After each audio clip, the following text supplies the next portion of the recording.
Hi my dear friends, welcome to Varma's Viji world. South ഇന്ത്യയിലെ ഏറ്റവും delicious ആയിട്ടുള്ള പിക്കിളുകളിൽ ഒന്നാണ് തക്കാളി തൊക്ക്. നമുക്ക് ഈ തക്കാളി തൊക്ക് രണ്ട് തരത്തിൽ ഉണ്ടാക്കാൻ പറ്റും. നന്നായിട്ട് കഴുകി വൃത്തിയാക്കിയ നാട്ടു തക്കാളി വെയിലത്ത് മഞ്ഞപ്പൊടി ചേർത്ത് ഉണക്കി പൊടിച്ചുണ്ടാക്കുന്നതാണ് ഒരു രീതി. രണ്ടാമത്തെ രീതി നന്നായിട്ട് കഴുകി വൃത്തിയാക്കിയ നാട്ടു തക്കാളി വെള്ളം തുടച്ചു കളഞ്ഞതിന് ശേഷം വെയിലത്ത് ഉണക്കാതെ എണ്ണയിൽ വഴറ്റിയിട്ട് തയ്യാറാക്കുന്നതാണ്. അപ്പോൾ രണ്ടാമത്തെ രീതി ആദ്യത്തെ രീതിയേക്കാളും കുറച്ചും കൂടി എളുപ്പമാണ്. പക്ഷേ ആദ്യത്തെ രീതിയിൽ ഉണ്ടാക്കുമ്പോൾ ഒരു വർഷം വരെയൊക്കെ നമുക്ക് ഈ തക്കാളി തൊക്ക് കേടുകൂടാണ്ട് സൂക്ഷിക്കാൻ പറ്റും. രണ്ടാമത്തെ രീതി ആദ്യത്തെ രീതിയേക്കാളും വളരെ എളുപ്പമാണ് ഉണ്ടാക്കാനായിട്ട്, ഇൻസ്റ്റൻ്റ് ആയിട്ട് ഉപയോഗിക്കാൻ പറ്റും.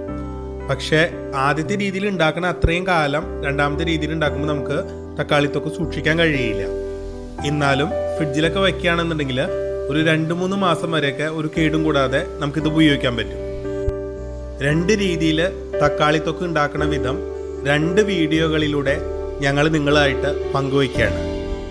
ഈ തക്കാളി തൊക്ക് ചോറുണ്ണാൻ മാത്രമല്ല, ഇഡലിക്കും ദോശയ്ക്കും ചപ്പാത്തിക്കും പൂരിക്കും തൈര് സാദത്തിനും ലെമൺ സാദത്തിനും അതുപോലെ തന്നെ പുളിയോദരയ്ക്കും എല്ലാത്തിനും പെർഫെക്റ്റ് കോമ്പിനേഷനാണ്.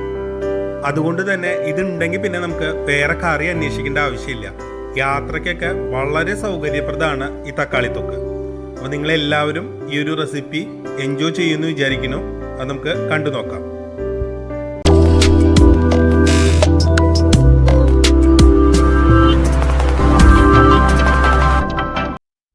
നമ്മളിവിടെ 1.5 കിലോ തക്കാളിയാണ് തക്കാളി തൊക്ക് ഉണ്ടാക്കാൻ വേണ്ടിയിട്ട് എടുത്തിട്ടുള്ളത്. ഇതിപ്പോൾ നമ്മൾ മാർക്കറ്റിൽ നിന്ന് വാങ്ങിയ സാധാരണ തക്കാളിയാണ്. അപ്പോൾ നിങ്ങൾക്ക് നാട്ടു തക്കാളി, നാടൻ തക്കാളി കിട്ടുന്നുണ്ടെങ്കിൽ അത് തന്നെ തക്കാളി തൊക്ക് ഉണ്ടാക്കാൻ വേണ്ടിയിട്ട് എടുക്കുക. എപ്പോഴും നാടൻ തക്കാളി കൊണ്ട് തക്കാളി തൊക്ക് ഉണ്ടാക്കുമ്പോഴായിരിക്കും കൂടുതൽ സ്വാദ് ഉണ്ടാവുക. ഇതിപ്പോൾ നന്നായിട്ട് കഴുകി ഈർപ്പരസമൊക്കെ കളഞ്ഞ് തുടച്ചെടുത്ത തക്കാളിയാണ്. ഇനി നമുക്കിതിൽ ഓരോ തക്കാളിയും 8 കഷ്ണങ്ങളാക്കിയിട്ട് നുറുക്കിയെടുക്കാം. അപ്പോൾ ഞാനിവിടെ 8 കഷ്ണങ്ങളെന്ന് ഉദ്ദേശിച്ചത് തക്കാളി നുറുക്കുമ്പോൾ വല്ലാണ്ട് ചെറുതാവും വേണ്ട, കഷ്ണങ്ങൾ വല്ലാണ്ട് വലുതാവും വേണ്ട. അപ്പം അതിന് വേണ്ടിയിട്ടാണ് പറയണത്, ഒരു കണക്കാണ് പറയണത്. ഒരു തക്കാളി 8 പീസാക്കിയിട്ട് നുറുക്കിയെടുക്കാം. ചില ആളുകൾ തക്കാളി തൊക്ക് ഉണ്ടാക്കുമ്പോൾ ഇങ്ങനെ പച്ചയ്ക്ക് തന്നെ തക്കാളി മിക്സിയിലിട്ട് അടിച്ചതിന് ശേഷം അത് വഴറ്റിയിട്ട് തക്കാളി തൊക്ക് ഉണ്ടാക്കണ കാണാറുണ്ട്. അപ്പം അങ്ങനെ തക്കാളി തൊക്ക് ഉണ്ടാക്കുമ്പോഴുള്ള പ്രശ്നം എന്താ വെച്ചാൽ ഈ തക്കാളി ഫുള്ള് തെറിച്ചിട്ട് കിച്ചണാകെ, അതായത് സ്റ്റൗവും കിച്ചണൊക്കെ ഫുള്ള് വൃത്തികേടാവും. അതുപോലെ തന്നെ നമ്മുടെ കൈയൊക്കെ പൊള്ളാനുള്ള സാധ്യതയുണ്ട്. അപ്പം അതിനേക്കാൾ നല്ലത് നമുക്ക് തക്കാളി ആദ്യം തന്നെ നല്ലെണ്ണയിലൊന്ന് വഴറ്റിയെടുത്തിട്ട് തക്കാളി തൊക്ക് ഉണ്ടാക്കുന്നതാണ്. അപ്പം നമുക്ക് ആകെ ഒരു 1 കിലോ തക്കാളിക്ക് 100 ഗ്രാം നല്ലെണ്ണയാണ് നമുക്ക് ആവശ്യം കേട്ടോ. അപ്പോൾ നല്ലെണ്ണ തന്നെ ഉപയോഗിക്കണം. നല്ലെണ്ണയിൽ വഴറ്റുമ്പോഴാണ് തക്കാളി കൂടുതൽ കാലം കേടുകൂടാണ്ടിരിക്കുന്നുള്ളൂ. അപ്പോൾ നമ്മുടെ ഈ തക്കാളി തൊക്കിൻ്റെ ഒരു പ്രിസർവേറ്റീവാണ് എണ്ണ. അതുപോലെ തന്നെ പുളി, കല്ലുപ്പ്, ഇതൊക്കെയാണ് ഇത് കേട് വരാണ്ടിരിക്കുന്ന സാധനങ്ങൾ. അപ്പോൾ നമ്മൾ ഇപ്പോൾ ഒരു 100 ഗ്രാം എണ്ണയിൽ നിന്ന് കുറച്ച് എണ്ണ ഞാൻ ഇവിടെ ഒഴിച്ചിട്ട് ഈ തക്കാളി ആദ്യം തന്നെ ഒന്ന് വഴറ്റിയെടുക്കുകയാണ്. വഴറ്റിയതിന് ശേഷം നമ്മൾ അരയ്ക്കുമ്പോൾ തക്കാളി തെറിച്ചിട്ട് എല്ലായിടത്തും വൃത്തികേടാവില്ല. അതുപോലെ തെറിക്കണത് ഒന്ന് കുറയും.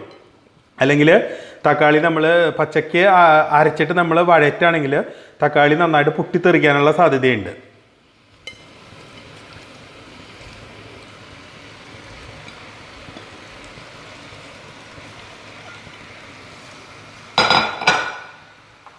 ഇനി നമുക്കിതിലേക്ക് കുറച്ച് ഉപ്പ് എടുക്കാം.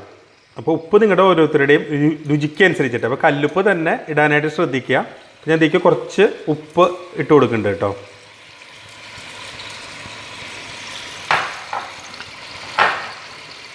അപ്പോൾ നമ്മൾ നാടൻ തക്കാളിയാണ് എടുക്കണേന്നുണ്ടെങ്കിൽ അതിന് നല്ല പുളി ഉണ്ടാവും. അപ്പോൾ നിങ്ങൾ എടുക്കണ തക്കാളിയുടെ പുളിക്ക് അനുസരിച്ചിട്ട് വാളംപുളി ചേർത്ത് കൊടുക്കുക. അപ്പോൾ ഞാൻ ഇവിടെ ഒരു നെല്ലിക്ക വലുപ്പത്തിൽ, നെല്ലിക്ക അല്ല ഒരു ചെറുനാരങ്ങ വലുപ്പത്തിലുള്ള പുളി എടുത്തിട്ടുണ്ട്. ഇനി ഈ പുളി ഒന്ന് പിച്ചി ഇതിലേക്ക് ഇട്ട് കൊടുക്കുകയാണ്. അപ്പോൾ നമ്മൾ സാധാരണ മാർക്കറ്റിൽ നിന്ന് കിട്ടുന്ന, കടയിൽ നിന്ന് കിട്ടുന്ന തക്കാളി തന്നെയാണ് എടുത്താക്കണത്. അപ്പോൾ വലിയ പുളി ഉണ്ടാവില്ല അതിന്.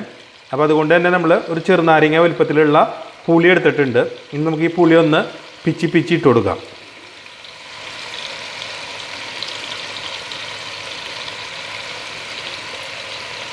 ഇങ്ങനെ പിച്ചി ഇടുമ്പോൾ പുളിയും നന്നായിട്ട് സോഫ്റ്റായിട്ട് കിട്ടും. ഇനി നമുക്ക് ഇതിലേക്ക് വേണ്ടത് കുറച്ച് മഞ്ഞൾപ്പൊടിയാണ്. അപ്പോൾ ഞാനിവിടെ 1 ടീസ്പൂൺ മഞ്ഞൾപ്പൊടി ചേർക്കുന്നുണ്ട്.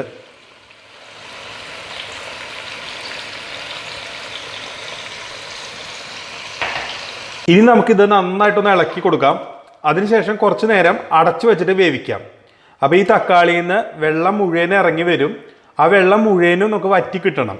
അപ്പോൾ ഇടയ്ക്കിടയ്ക്ക് ഈ അടപ്പ് തുറന്നിട്ട് ഇതൊന്ന് ഇളക്കി കൊടുക്കാനും ശ്രദ്ധിക്കുക.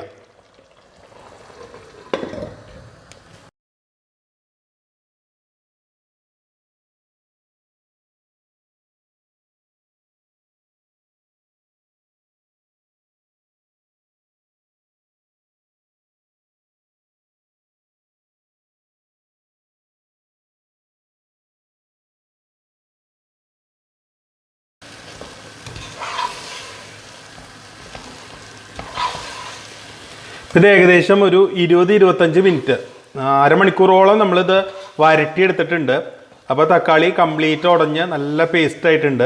ഇതിൻ്റെ വെള്ളം ഓൾമോസ്റ്റ് എല്ലാം വറ്റിയിട്ടുണ്ട്. ഇപ്പോൾ വെള്ളം ഇല്ല എന്ന് തന്നെ പറയാം, കംപ്ലീറ്റ് വെള്ളം വറ്റിയിട്ടുണ്ട്. നന്നായിട്ട് വരണ്ട് കിട്ടിയിട്ടുണ്ട്.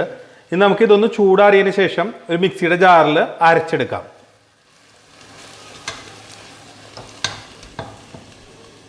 ഇതിപ്പോൾ തക്കാളി നല്ല പേസ്റ്റ് പോലെ അരച്ച് കഴിഞ്ഞിട്ടുണ്ട്. നമുക്കിത് ഈ കടായിക്ക് പാർത്താം.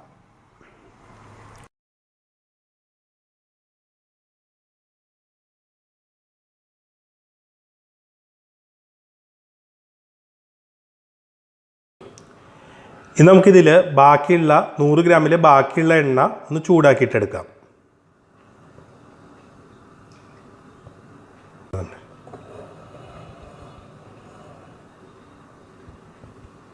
ഒരു ടീസ്പൂൺ കടുക് ഇടാം.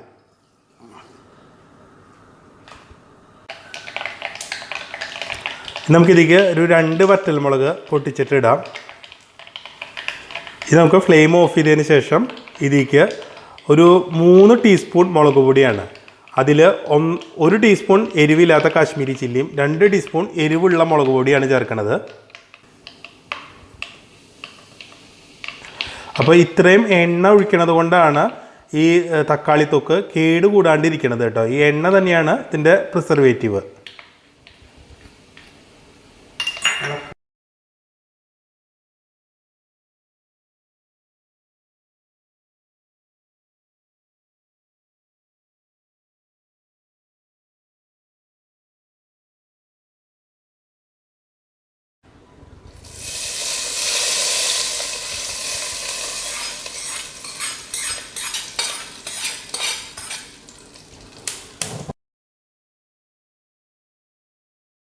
എണ്ണ തക്കാളി തൊക്കിൻ്റെ മുകളിൽ തെളിഞ്ഞ് നിൽക്കണം. അങ്ങനെയാണെങ്കിൽ മാത്രമാണ് തക്കാളി തൊക്ക് കേടുകൂടാണ്ട് കൂടുതൽ കാലം ഇരിക്കുക.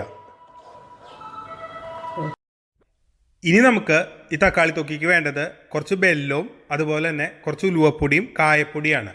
അപ്പോൾ ബെല്ലവും നമ്മൾ ശർക്കര ഒന്ന് പൊടിച്ചിട്ടാണ് ഇതിലേക്ക് ചേർക്കുന്നത്. അപ്പോൾ ഈ തക്കാളി തൊക്കിലെ മറ്റുള്ള രസങ്ങൾ, അതായത് പുളി, എരിവ്, ഉപ്പ്, ഇതൊക്കെ ഒന്ന് ബാലൻസ് ചെയ്യാൻ വേണ്ടിയിട്ടാണ് നമ്മൾ ഇതിലേക്ക് കുറച്ച് ശർക്കരപ്പൊടി കൂടി ചേർക്കുന്നത്. അപ്പോൾ ഇതിലേക്ക് കുറച്ച് ശർക്കരപ്പൊടി കൂടി ചേർക്കുമ്പോൾ മാത്രമാണ് നമ്മുടെ തക്കാളി തൊക്കിന് ആ ഒത്തൻറ്റിക് ആയിട്ടുള്ള ആ ടേസ്റ്റ് കിട്ടുള്ളൂ. അതുപോലെ തന്നെ 2 ടീസ്പൂൺ വീതം കായപ്പൊടിയും ഉലുവപ്പൊടിയും ചേർക്കണം.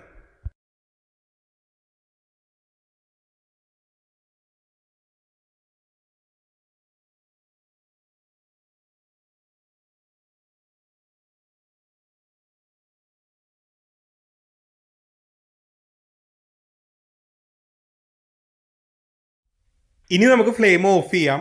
അതിനുശേഷം നന്നായിട്ട് വെയിലത്ത് വെച്ച് ഉണക്കിയ ഗ്ലാസ് ജാറുകളിലോ ഭരണികളിലോ ആക്കിയിട്ട് ഈ തക്കാളി തൊക്ക് സൂക്ഷിച്ചു വയ്ക്കാം. അപ്പോൾ നമുക്ക് നോർമലായിട്ട് ഈ തക്കാളി തൊക്ക് ഇങ്ങനെ തന്നെ 2 ആഴ്ച വരെയൊക്കെ പുറത്തിരുന്നാലും ഒരു കേടും വരില്ല. അപ്പോൾ നമ്മളിത് ഫ്രിഡ്ജിലാണ് സൂക്ഷിക്കണമെന്നുണ്ടെങ്കിൽ നമുക്ക് 3-4 മാസം വരെ കേടുകൂടാണ്ട് ഈ തക്കാളി തൊക്ക് ഉപയോഗിക്കാൻ പറ്റും. ഇപ്പം നമ്മൾ ഏറ്റവും എളുപ്പത്തിൽ വളരെ ഇൻസ്റ്റൻ്റായിട്ട് തക്കാളി തൊക്ക് എങ്ങനെയാണ് ഉണ്ടാക്കണതെന്നുള്ളൊരു വീഡിയോ ആണ് നിങ്ങളായിട്ട് ഷെയർ ചെയ്തത്. ഇനി നമുക്ക് അടുത്ത വീഡിയോയിൽ തക്കാളി വെയിലത്ത് വെച്ച് ഉണക്കി പൊടിച്ച് അതുകൊണ്ട് എങ്ങനെയാണ് തക്കാളി തൊക്ക് ഉണ്ടാക്കണേന്നുള്ളത് കാണാം. അപ്പോൾ എല്ലാവരും ഈ ഒരു വീഡിയോ എൻജോയ് ചെയ്തിട്ടുണ്ടാവുമെന്ന് വിചാരിക്കുന്നു. അപ്പോൾ എല്ലാവരും ഉണ്ടാക്കി നോക്കണം. അതിനുശേഷം നിങ്ങളുടെ അഭിപ്രായങ്ങളൊക്കെ ഞങ്ങളായിട്ട് ഷെയർ ചെയ്യണം. അപ്പോൾ ഇനി അടുത്ത വീഡിയോ ആയിട്ട് എത്തണ വരെ എല്ലാവരോടും ബായ്.